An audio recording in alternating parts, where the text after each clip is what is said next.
আচ্ছা, আগের দিন হচ্ছে যে তোকে আমার বাকি ছিল যকৃতের কাজ আর অগ্ন্যাশয়ের কাজটা বোঝাই দেওয়া। শুন, যকৃৎ যকৃৎ হচ্ছে যে কি, এটা কিন্তু একটা পৌষ্টিক গ্রন্থি এবং সেটা হচ্ছে যে মানবদেহের সব থেকে বড় পৌষ্টিক গ্রন্থি। এখন যকৃতের অনেক কাজ আছে, সব ধরনের কাজ আছে। প্রথম কথা এটা হচ্ছে যে কি করে, এটা হচ্ছে তোর পিত্তরস তৈরি করে।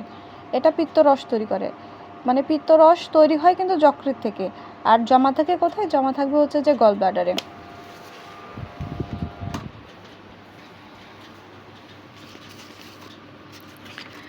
এখন তাহলে পিত্তরস তাহলে তৈরি করে কে? যকৃৎ বা লিভার।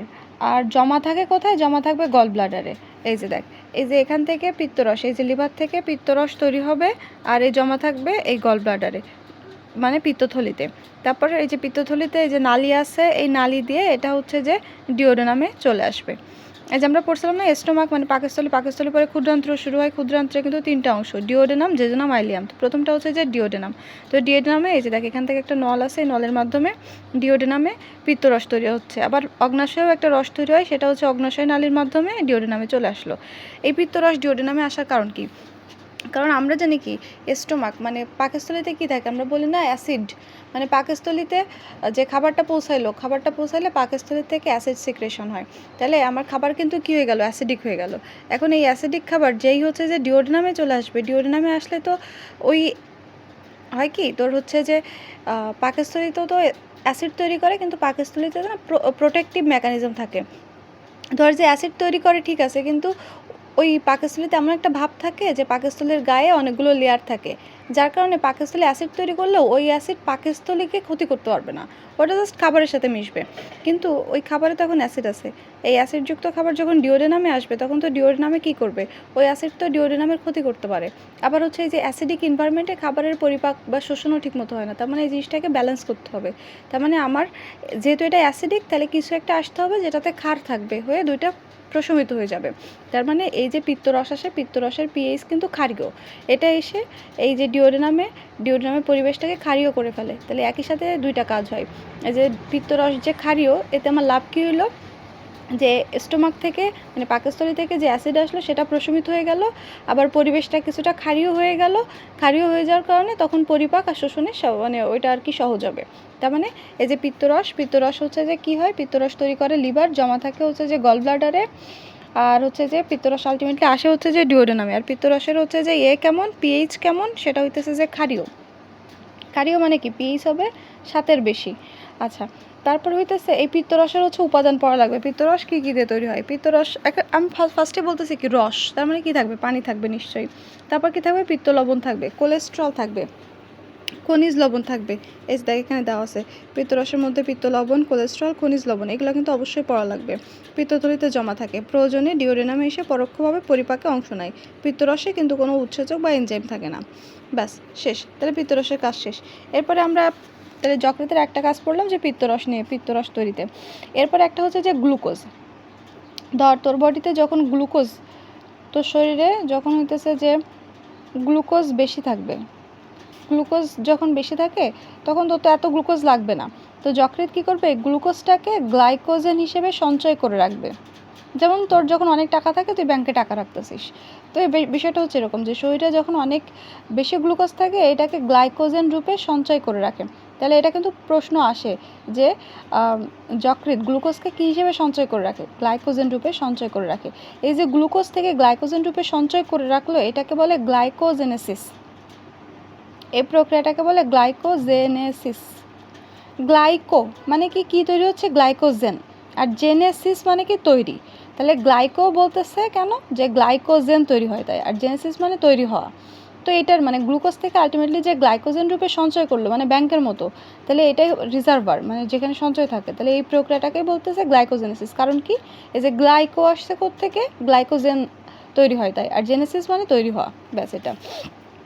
আবার যখন তুই ফাস্টিং থাকতেছিস, মানে রোজা রাখতেছিস, তোর শরীরে গ্লুকোজ কম, হ্যাঁ, রোজার দিনে তোর শরীরে যখন হইতেছে যে গ্লুকোজ কম থাকে, তখনও কি করে? তখন হচ্ছে যে লিভারে এই যে গ্লাইকোজেন সঞ্চয় করে রাখছিল, তখন ওই গ্লাইকোজেনটাকে ভেঙে ফেলে, ওই গ্লাইকোজেনকে তখন হচ্ছে যে গ্লুকোজে কনভার্ট করে। এই যে গ্লাইকোজেনকে গ্লুকোজে রূপান্তর করে। ব্যাস, তাহলে এই যে গ্লাইকোজেন থেকে আগে কি হয়েছিল, কিন্তু আগে আমার হয়েছিল যে গ্লুকোজ থেকে গ্লাইকোজেন, সেটাকে আমি বলতেছিলাম গ্লাইকোজেনেসিস। আর এবার কি হচ্ছে, যখন আমার গ্লুকোজ কম থাকবে তেমন আমার বডিতে গ্লুকোজ লাগবে, কিন্তু আমি তো খাচ্ছি না, আমার বডিতে কম, আমার যেটা চাহিদা তার থেকে আমার পরিমাণ কম আছে, তাহলে তখন কি করবে লিভার, ওই যে আগে যে গ্লাইকোজেনটা সঞ্চয় করে রাখছিল সেটা ভেঙে গ্লুকোজ তৈরি করবে। এই প্রক্রিয়াটাকে বলে গ্লাইকোজেনোলাইসিস। গ্লাইকোজেনোলাইসিস, লাইসিস মানে কি ভাঙা, এই যে, আর গ্লাইকোজেনও মানে কি গ্লাইকোজেন ভাঙবে, তার মানে এখানে কি হইতেছে গ্লাইকোজেন ভাঙবে, ভেঙে হইতেছে কি তৈরি হবে, গ্লুকোজ তৈরি হবে। এই প্রক্রিয়াটা হচ্ছে গ্লাইকোজেনোলাইসিস। তাহলে এই যে গ্লাইকোজেনেসিস, গ্লাইকোজেনোলাইসিস সবগুলো কোথায় হইতেছে, লিভারে হচ্ছে। এরপরে তাহলে এটা গেল হচ্ছে যে গ্লুকোজের উপরে লিভারের ভূমিকা। তাহলে আমরা অলরেডি লিভারে কী কী পড়ছি, একটা পিত্তরস তৈরিতে পড়ছি, একটা গ্লুকোজের উপরে, দুইটা ভূমিকা পড়লাম। এরপরে এটা প্রোটিন জাতীয় খাবারের উপরে কি ভূমিকা রাখে। আমরা যে খাবার খাচ্ছি, এই প্রোটিন হচ্ছে যে ধর যে আমরা ক্ষুদ্রান্ত্র, বৃহদান্ত্র এগুলোতে যাওয়ার পরে প্রোটিন পরিপাক হয়, তারপর শোষণ হয়ে রক্তের মাধ্যমে আবার লিভারে যায়। তাহলে আমার যে প্রোটিন বা আমিষ এগুলো হইতেছে পরিপাক বা শোষণ হয়ে রক্তের মাধ্যমে আবার হইতেছে লিভারে যাচ্ছে। লিভার তখন কি করে, লিভার হচ্ছে যে প্রোটিন থেকে হচ্ছে যে ইউরিক অ্যাসিড, অ্যামাইনো অ্যাসিড না নাইট্রোজেন মানে অ্যামোনিয়া রূপে হচ্ছে যে বর্জ্য পদার্থ তৈরি করে।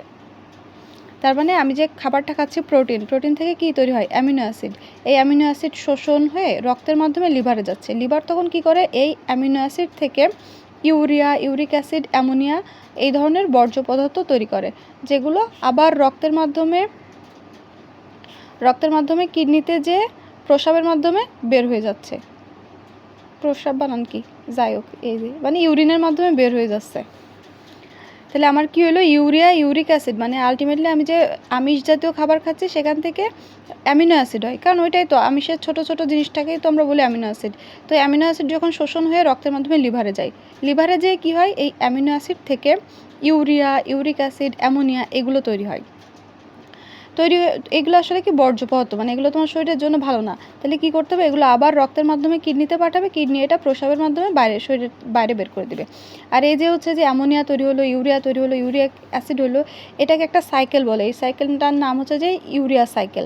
তাহলে এটাও কিন্তু অনেক সময় প্রশ্ন আসে যে ইউরিয়া সাইকেল কোথায় হয়, লিভারে হয়। ব্যাস গেল। এরপর হইতেছে আরেকটা হচ্ছে যে কি, তাহলে আমার গ্লুকোজ গেল, প্রোটিন গেল, তাহলে আর বাকি থাকে কি, ফ্যাট। তো এটা হইতেছে যে এখানে তোর করবে, স্নেহ জাতীয় পদার্থ পরিশোষণে হেল্প করে। আর এখান থেকে হচ্ছে যে ফ্যাট হচ্ছে যে একটা শোষণে হেল্প করে, শোষণে সাহায্য করে। আর ফ্যাটের উপরে আরেকটা ব্যাপার আছে, এই যে পিত্তরস আসে, এই পিত্তরসও কিন্তু ফ্যাট শোষণে সাহায্য করে। আর এক্ষেত্রে আরেকটা এনজাইম মানে ফ্যাট শোষণে সাহায্য করে, তাহলে একটা হচ্ছে যে পিত্তরসকে তৈরি করতেছে লিভার। আর এই শোষণের ক্ষেত্রে মানে ফ্যাটের শোষণ বা পরিপাকের ক্ষেত্রে আরেকটা এনজাইম লাগে, সেটাকে বলে লাইপেজ।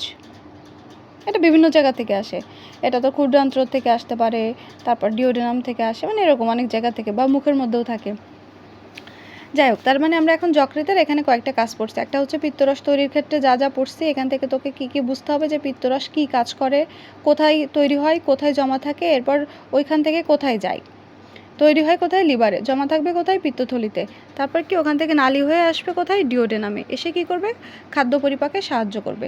আরেকটা কি করবে, এটা হচ্ছে ক্ষারীয়, আমার যে স্টোমাক থেকে যে খাবারটা আসছে সেটা তো অ্যাসিডিক, তাহলে এটা ক্ষারীয় হয়ে খাবারটাকে প্রশমিত করবে যেন এটাকে পরিপাক আর শোষণটা সহজ হয়। তারপর কি হলো, গ্লুকোজের উপরে ভূমিকা আছে। সেটা কি, যখন আমার বডিতে শরীরে গ্লুকোজ অনেক বেশি থাকে তখন সেটা কি করে, গ্লুকোজকে গ্লাইকোজেন রূপে সঞ্চয় করে রাখে। এটা কিন্তু এমসিকিউ হয় যে গ্লুকোজকে কি হিসেবে সঞ্চয় করে রাখে, গ্লাইকোজেন হিসাবে। আর এই প্রক্রিয়াটাকে কি বলে, গ্লাইকোজেনেসিস মানে তৈরি হওয়া, আর গ্লাইকো মানে গ্লাইকোজেন, তাহলে গ্লাইকোজেন তৈরি হচ্ছে। আবার একইভাবে যখন আমার শরীরে গ্লুকোজ কম থাকে, তাহলে গ্লুকোজ কম থাকলে তখন কী করবে, ও তো আগে জমা রাখছিল গ্লাইকোজেন হিসেবে, তাহলে সেই গ্লাইকোজেনটাকে ভেঙে আবার গ্লুকোজে রূপান্তর করবে। এই প্রক্রিয়াটাকে বলে গ্লাইকোজেনোলাইসিস মানে ভাঙা। তাহলে এইভাবে ও কী করতেছে, এইভাবে কিন্তু আলটিমেটলি ও রক্তে গ্লুকোজের পরিমাণ নিয়ন্ত্রণ করতেছে, রক্তে গ্লুকোজের পরিমাণ নিয়ন্ত্রণ করলো।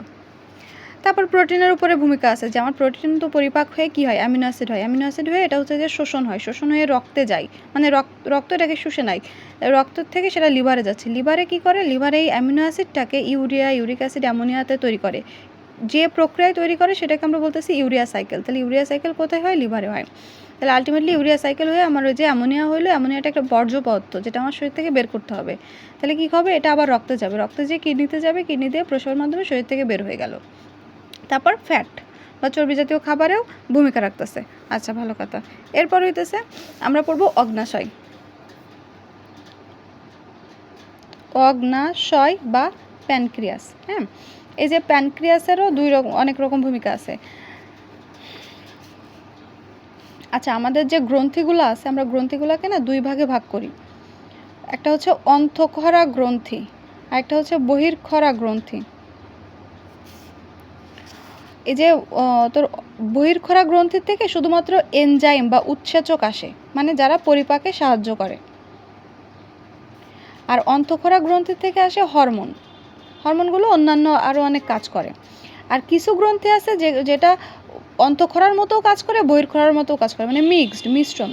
অন্তঃক্ষরার মতো হরমোনও প্রডিউস করে, আবার বহির্ক্ষরার মতো এনজাইম বা উৎসেচকও তৈরি করে পরিপাকে সাহায্য করে। তার ভিতরে এরকম, এটাকে আমরা যদি দুইটাই থাকে, কোনো গ্রন্থির মধ্যে অন্তঃক্ষরা পোর্শনও থাকে আবার বহির্ক্ষরা পোর্শনও থাকে, সেটাকে আমরা বলি মিক্সড বা মিশ্র গ্রন্থি। এই মিশ্র গ্রন্থি। তো মিশ্র গ্রন্থির উদাহরণ হচ্ছে যে অগ্নাশয়, লিভার, দুইটাই মিশ্র গ্রন্থি। এই যে মিশ্র গ্রন্থি দুইটাই হচ্ছে যে মিশ্র গ্রন্থি। কোনটা কোনটা? একটা হইতেছে প্যানক্রিয়াস বা তোর হচ্ছে অগ্নাশয়, আর একটা হইতেছে লিভার। দুইটাই হইতেছে মিশ্র গ্রন্থি, কারণ কি দুইটাতেই অন্তঃক্ষরা পার্ট আছে, বহির্ক্ষরা পার্ট আছে। বহির্ক্ষরা কী করে, এনজাইম নিঃসরণ করে পরিপাকে সাহায্য করে। আর অন্তঃক্ষরার কাজ কি, অন্তঃক্ষরার কাজ হচ্ছে যে এটা হরমোন প্রডিউস করে। তাহলে এখন আমরা অগ্নাশয়ের ক্ষেত্রে আসি, যে অগ্নাশয় আসলে বহির্ক্ষরা হিসেবে কী করে। অগ্নাশয় বহির্ক্ষরা হিসেবে ওর কাজ কি দেখ। এটা বহির্ক্ষরা গ্রন্থির মতো 3 ধরনের এনজাইম নিঃসরণ করে। এটা আমি তোর নেমোনিক দিচ্ছি মনে রাখার জন্য। টালে কি, টালে হইতেছে যে ট্রিপসিন। ট্রিপসিন হচ্ছে শর্করা জাতীয় খাবার পরিপাকে সাহায্য করে। এতে হচ্ছে যে কি, অ্যামাইলেজ কি করবে, প্রোটিন জাতীয় খাবার তৈরিতে, মানে প্রোটিন জাতীয় খাবার পরিপাকে সাহায্য করবে। আর এলে কি, লাইপেজ নাম শুনে বোঝা হচ্ছে যে কী করবে, লিপিড বা হচ্ছে যে ফ্যাট জাতীয় খাবার পরিপাকে সাহায্য করবে। তাহলে এই হচ্ছে এর বহির্ক্ষরা গ্রন্থির মতো কাজ, যেটা 3 ধরনের এনজাইম নিঃসরণ করে। বহির্ক্ষরা কী করবে, এনজাইম নিঃসরণ করবে না। তাহলে কী এনজাইম নিঃসরণ করে আমাদের প্যানক্রিয়াস? টি ফর ট্রিপসিন, যেটা শর্করার জন্য, এ ফর অ্যামাইলেজ, যেটা প্রোটিনের জন্য, এল ফর লাইপেজ, যেটা ফ্যাটের জন্য।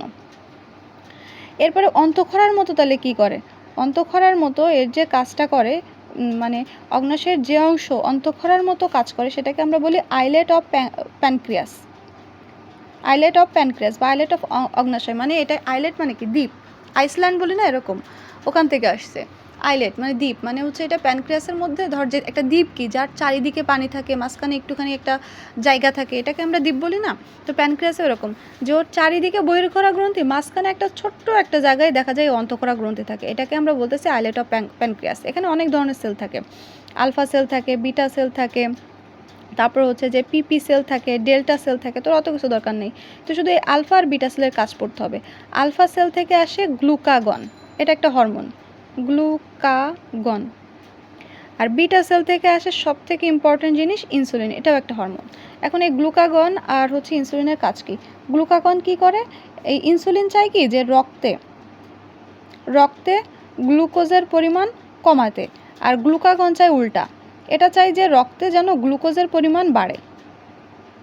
এই তাহলে যাদের ডায়াবেটিস হয় তাদের কিন্তু এই যে ইনসুলিনের কাজ কমে যায়, মানে ইনসুলিন হচ্ছে ঠিকঠাক মতো কাজ করতে পারে না, মানে এই জন্য কী হয়, যে রক্তে গ্লুকোজের পরিমাণ কমতে পারে না, তার মানে কী হবে, গ্লুকোজের পরিমাণ বাড়ে, এই জন্য কিন্তু আমরা ডায়াবেটিসে ইনসুলিন দিই। তাহলে এই হইতেছে আমাদের অগ্নাশয় বা প্যানক্রিয়াসের ব্যাপারটা, যে অগ্নাশয় বা প্যানক্রিয়াস একটা মিশ্র গ্রন্থি, যেখানে অন্তঃক্ষরাও থাকে, বহির্ক্ষরাও থাকে। বহির্ক্ষরার মতো কী থাকে, এখানে এনজাইম থাকে। কী এনজাইম থাকে? 3টা এনজাইম থাকে। TAL, 3 ধরনের এনজাইম, 3 ধরনের খাবার পরিপাকে সাহায্য করে। আর কি থাকে, অন্তঃক্ষরা গ্রন্থির আমরা নাম কি বলতেছি ওই পোর্শনটা, আইলেট অফ ল্যাঙ্গারহ্যান্স। হ্যাঁ, আইলেট অফ ল্যাঙ্গারহ্যান্স, প্যানক্রিয়াস না, আইলেট অফ ল্যাঙ্গারহ্যান্স এটাকে বলে। এই যে আইলেটস অফ ল্যাঙ্গারহ্যান্স। হ্যান্স। এই যে এখানে অনেকগুলো সেল থাকে, তার ভিতরে আলফা সেল, বিটা সেল গুরুত্বপূর্ণ। আলফা সেল থেকে আসে গ্লুকাগন, যেটা রক্তে গ্লুকোজের পরিমাণ বাড়ায় দেয়, আর বিটা সেল থেকে আসে ইনসুলিন, যেটা রক্তে গ্লুকোজের পরিমাণ কমায় দেয়। ব্যাস, তাহলে তোর পড়া থাকবে। আমি তোকে আরও পড়া দিচ্ছি, এটা আমি তো যেহেতু পড়া ধরতে পারি না বা তুই কতটুকু পড়ছিস যায় না। এই যে পরিপাক থেকে, এই পরিপাকের প্রথম থেকে শুরু করে এই যে খাদ্য পরিপাক ক্রিয়ার উপর পর্যন্ত তো পড়বি, মানে এটা তো তুই পড়ছিস, আরও একবার রিডিং দিবি। হ্যাঁ, কারণ আমি পরে যেটা তখন খাদ্য পরিপাক ক্রিয়া পড়াবো, তুই যদি ওইটা না পড়িস এই সামনেরগুলো, তাহলে তুই হচ্ছে যে মনে রাখতে পারবি না। এই জন্য হইতেছে তুই আবার একবার পড়। আমি খাদ্য পরিপাক ক্রিয়া তোকে হচ্ছে যে কাল বা পরশু ভিডিও পাঠিয়ে দেবো। তাহলে এটা তো তোর আগেই পড়া ছিল, তাহলে এর সাথে এখন তোকে নতুন করে যা দিব সেটা হইতেছে আন্ত্রিক সমস্যা। কি কি সমস্যা হয়, মানে তোর অন্ত্রে বা পুরো পরিপাকতন্ত্রে কী কী সমস্যা হয়, একদম কমন। আমাদের প্রথমে কি হয়, আমরা বলি না এই যে আমার গ্যাস হচ্ছে, অ্যাসিডিটি হচ্ছে, এই সেই গ্যাস বা অ্যাসিডিটির নামই হচ্ছে ডিসপেপসিয়া, বা আমরা এটাকে বদহজমও বলি। ব্যাস, এটা একটা শেষ। মানে কী হয়, যে পেটে ব্যথা হয়, মানে বুক জ্বালা পোড়া করে, পেট ব্যথা হয়, বা পেট ফাঁপা অথবা পেট ভরা, বুক জ্বালা, বমি বমি ভাব, বমি হওয়া, বুক ব্যথা, ঢেকুর ওঠা, এই যে এই সবগুলোই হইতেছে যে সেই ডিসপেপসিয়া বা অজীর্ণতা বা গ্যাস হওয়া বা অ্যাসিডিটি আমরা যেটাকে বলি। ব্যাস, তারপরে হইতেছে যে আমাশয়। আমাশয় হইতেছে ওই যে আমরা যেটা বলি না আম পড়তেছে, মানে পায়খানার সাথে কি হয় যে একটু নালা নালা যায়, ওইটারই আমরা বলি আমাশয়। এটাই হইতেছে সেই আমাশয়, ডিসেন্ট্রি। অনেক সময় হয় কি যে ওইটার সাথে সাথে ওরকম নালা নালা পায়খানার সাথে রক্তও যাইতে পারে। তো এটা হয় কিসের জন্য, এটা একটা প্রোটোজোয়ার কারণে হইতে পারে, এনটাইবা হিস্টোলাইটিকা, নাম মুখস্থ করতে হবে, এমসিকিউর জন্য ইম্পর্ট্যান্ট। আবার কিসের জন্য, একটা ভাইরাস দিয়েও, সরি একটা ব্যাকটেরিয়া দিয়েও হইতে পারে, সেটা হচ্ছে যে শিগেলা। ব্যাস, শেষ। তারপর হচ্ছে যে কোষ্ঠকাঠিন্য। কোষ্ঠকাঠিন্য মানে তো জানিস যে পায়খানা কষা হওয়া। এখন এটা কেন হয়, দেখা যায় যে ওই তো মানে তোর পানি কম খাওয়ার কারণে বা শাকসবজি কম খাওয়ার কারণে তখন হচ্ছে কষা পায়খানা হয়। তাহলে আমাদের প্রতিকার কী করতে হবে, পানি খাইতে হবে, আঁশযুক্ত খাবার খাইতে হবে, আর তারপর হচ্ছে নিয়মিত শাক সবজি, আপেল কলা আনারস এইসব খাইতে হবে। ব্যাস, শেষ। তারপর একটা হচ্ছে যে গ্যাস্ট্রিক বা পেপটিক আলসার। এই যে আমরা বলি না অ্যাসিডিটি হচ্ছে বা বদহজম হচ্ছে, এই যে অ্যাসিডিটি মানে কি, অ্যাসিড বেশি তৈরি হচ্ছে। এরকম অ্যাসিড বেশি তৈরি হইতে হইতে কি হয়, অনেক সময় দেখা যায় যে আমার যে অ্যাসিড বেশি, মানে আমি ধর যে ভাজি পোড়া বেশি খাচ্ছি, ভাজি পোড়া বেশি খাইলে তখন পাকস্থলীর থেকে অ্যাসিড বেশি তৈরি হয়। এখন যখন আমার ধর যে আমার যতটুকু অ্যাসিডের এগেনস্টে আমার হচ্ছে যে পাকস্থলী প্রোটেকশন দিতে পারবে, তার থেকেও যদি বেশি তোর হচ্ছে অ্যাসিড তৈরি হয়, মানে ধর যে তোর কাছে ধর যে 10 জন মানুষ হচ্ছে যে একটা নৌকাতে করে যাচ্ছে, কিন্তু নৌকাতে লাইফ সাপোর্ট আছে 5 জন, এখন নৌকাটা ডুবে যাচ্ছে, তাহলে তো 5 জন বাঁচতে পারবে, আর 5 জন তো বাঁচবে না। তো বিষয়টা হচ্ছে এরকম যে তোর আমার যে অ্যাসিড যে পরিমাণ সিক্রেশন হওয়ার কথা নর্মালি, ওই পরিমাণ থেকে আমার হচ্ছে যে স্টোমাকের উপরে অনেকগুলো লেয়ার হয়ে স্টোমাক হচ্ছে অ্যাসিড থেকে বেঁচে যায়। কিন্তু আমার যদি আমি খাবার খাচ্ছি ভাজি পোড়া, তাহলে আমার কী হবে, অ্যাসিড বেশি বেশি তৈরি হবে। এখন ওই বেশি অ্যাসিড কী করবে, বেশি অ্যাসিড তখন এসে যেখানে বেশি অ্যাসিড তৈরি হবে, বেশি অ্যাসিড বলতে কোনটা, এইচসিএল যে তখন পাকস্থলীর গায়ে, ডিওডেনামের গায়ে যে ক্ষত তৈরি করবে। অ্যাসিড মানে কি, অ্যাসিড মানে অনেক স্ট্রং না, তখন যে এটা পাকস্থলীর গায়ে ক্ষত তৈরি করবে, ডিওডেনামের গায়ে ক্ষত তৈরি করবে, ক্ষত তৈরি করলে সেখান থেকে আলসার হবে, মানে ঘা হবে এক কথায়। যে অ্যাসিড যে পাকস্থলীর গায়ে ঘা করবে, ডিওডেনামের গায়ে ঘা করবে, যখন অনেক অনেক বেশি অ্যাসিড তৈরি হবে। ব্যাস, তাহলে হচ্ছে যে পাকস্থলীতে হইলে সেটাকে আমরা বলবো গ্যাস্ট্রিক আলসার। ওই যে মানে তোর ঘায়ের ইংলিশ হচ্ছে আলসার, তাহলে যদি পাকস্থলীতে হয় সেটাকে বলবো গ্যাস্ট্রিক আলসার, ডিওডেনামে হলে সেটাকে বলবো ডিওডেনাল আলসার। তো এটা হচ্ছে যে আমরা কীভাবে এগুলো বের করি, এটা আমরা হচ্ছে এন্ডোস্কোপি করি, বেরিয়াম এক্সরের মাধ্যমে এই ধরনের রোগ নির্ণয় করা হয়। তারপর হচ্ছে যে এটার আসলে দেওয়া হয়, ওষুধ টষুধ দেওয়া হয়। তারপর আরেকটা কী আছে, অ্যাপেন্ডিসাইটিস। অ্যাপেন্ডিসাইটিস আমি কিন্তু বলছিলাম, এটা কোথায় থাকে, ওই যে আমার যেখান থেকে ধর আমার ক্ষুদ্রান্ত্র শেষ হচ্ছে কোথায়, ডিওডেনাম, জেজুনাম, আইলিয়াম শেষ হলে বৃহদান্ত্র শুরু হয়। বৃহদান্ত্র শুরু হয় কিন্তু সিকাম থেকে, সিকাম তারপর কোলন, এরপর হচ্ছে যে তোর রেকটাম বা মলাশয়, পায়ুপথ, এই হচ্ছে তো আমার বৃহদান্ত্র হচ্ছে সিকাম, কোলন, মলাশয়, তারপর হচ্ছে যে পায়ুছিদ্র, শেষ। তো এই যে যেটা সিকামের মাথায় কিন্তু অ্যাপেন্ডিক্স লাগানো থাকে এরকম। এই হচ্ছে যে পাকস্থলী, এই মনে কর যে ক্ষুদ্রান্ত্র এখান থেকে শুরু হলো, এই যে ক্ষুদ্রান্ত্র এরকম জড়ানো থাকে, তারপর হচ্ছে যে এই ক্ষুদ্রান্ত্রের ডিওডেনাম, জেজুনাম, আইলিয়াম, ধর এখানে হচ্ছে যে আইলিয়ামটা হচ্ছে যে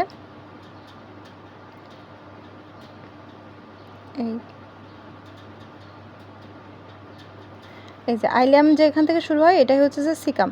এই সিকামের এই মাথায় এরকম করে থাকে হচ্ছে যে অ্যাপেন্ডিক্স। এই অ্যাপেন্ডিক্সে যদি ইনফ্লামেশন হয় বা অ্যাপেন্ডিক্সে যদি সংক্রমণ হয় সেটাকে আমরা বলবো অ্যাপেন্ডিসাইটিস। এটা হলে দেখা যায় যে এই অ্যাপেন্ডিসাইটিস জিনিসটা থাকে কিন্তু ডান পাশে নাভির নিচে। তাহলে ডান পাশে নাভির নিচে ব্যথা হবে, মানে তলপেটের ডান দিকে ব্যথা হবে, জ্বর আসতে পারে যেটা একটা ইনফেকশন, এইসব। তারপর কৃমিজনিত রোগ, এগুলো তো ওই জানিসই, ওই যে বাচ্চাদের হয় 3 মাস পর কৃমির ওষুধ খাইতে হয় এই। তারপর হচ্ছে আরেকটা হচ্ছে ডায়রিয়া, এটাও তো আমরা জানি। ডায়রিয়া আমরা কখন বলবো? যদি পাতলা পায়খানা 3 বারের বেশি হয়। তো ডায়রিয়া হলে কী হবে? যে পানি অনেক বের হয়ে যায়, তাহলে এর ওষুধ কি? স্যালাইন খাওয়া। পানি বের হয়ে যায়, লবণ বের হয়ে যায়, তার মানে কি আমাকে লবণ পানি খাইতে হবে। লবণ পানি জিনিসটা কি? স্যালাইন। শেষ। আর ডায়রিয়া যদি আরও 2-3 দিনের মতো থাকে তখন হচ্ছে আমরা অ্যান্টিবায়োটিক দিই। শেষ। তাহলে তোর কাজ থাকবে এইদিকে এই যে পরিপাকের শুরু থেকে করে এই যে খাদ্য পরিপাক ক্রিয়ার উপর পর্যন্ত পড়া। আবার এইদিকে হইতেছে এই যে আন্ত্রিক সমস্যা থেকে শুরু করে এর শেষ পর্যন্ত করা। ব্যাস।